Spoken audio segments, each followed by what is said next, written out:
Hi, ನಾನಿವತ್ತು ಹೊಸ ಲುಕ್ಕಲ್ಲಿ ಇದ್ದೀನಿ. ಆ್ಯಕ್ಚುಲಿ ನನಗೆ ತುಂಬ ಖುಷಿ ಆಗ್ತಿದೆ ಈ ಲುಕ್ಕು. ನನ್ನ ಫೇವ್ರೆಟ್ ಲುಕ್. ಆ್ಯಕ್ಚುಲಿ ನಾನು ತುಂಬ ಟೈಮ್ ಹಿಂದೆ ಯೋಚನೆ ಮಾಡಿದ್ದಾರೆ ಇದೊಂದು ಚೆನ್ನಾಗಿದೆಯಲ್ಲ ಅಂತ. So Ravi Varma look wow, super super ಚೆನ್ನಾಗಿ ಬಂದಿದೆ. ಎಷ್ಟು ಚಂದ ಕಾಣಿಸ್ತಿದೆ ಅಲ್ಲ. ಮೇಕಪ್ ಮಾಡಿದೆ ಅಂತಲೇ ಅನ್ನಿಸ್ತಿಲ್ಲ ಅಲ್ಲ. ಫುಲ್ ಲೈಟ್ ಆಗಿ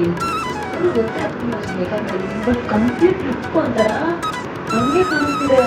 ಬಟ್ ನೋಡಿ ಎಷ್ಟು ನೀಟಾಗಿ ಕಾಣಿಸ್ತಾ ಇದೆ ನಮಗೆ. ಅದು ಎಲ್ಲೋ ಮೇಕಪ್ ಮಾಡಿದ್ಯಾ ಇದೆಯಾ ಅನ್ನಿಸ್ತಿಲ್ಲ ಅಲ್ಲ. ತುಂಬ ಇಷ್ಟ. ನಾನೇನು ಅನ್ಕೊಂಡಿದ್ದೆ, ನಾನು ಕೇಳಿರ್ಲಿಲ್ಲ, ಬಟ್ ಅವ್ರಿಗೆ ಹೆಂಗ್ ಗೊತ್ತಾಯ್ತಾ ಗೊತ್ತಿಲ್ಲ. ನೋಡ್ಕೊಂಡಿದ್ದೀನಿ, ಅದು ಕನ್ಸನ್ನು ತುಂಬ ಚೆನ್ನಾಗಿ ಬಂದಿದೆ.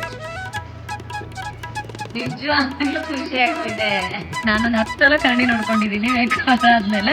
ಅಥೆಂಟಿಕ್ ರವಿವರ್ಮ ಲುಕ್ ತರ ಫೀಲ್ ಬರ್ತಾ ಇದೆ ನನಗೆ. ಇವತ್ತು ಈ ಲುಕ್ ಮಾಡಿರೋದು ನಮ್ಮ ಚೈತ್ರ NR ಆರ್ಟಿಸ್ಟ್ರಿ ಅವರ ಮೇಕವರ್ ನಲ್ಲಿ ಇವತ್ತು ಈ ಲುಕ್ ಬಂದಿದೆ. Thank you so much. ತುಂಬಾ ಚೆನ್ನಾಗಿ ಮಾಡಿದ್ದಾರೆ. Thanks a lot Chaitra.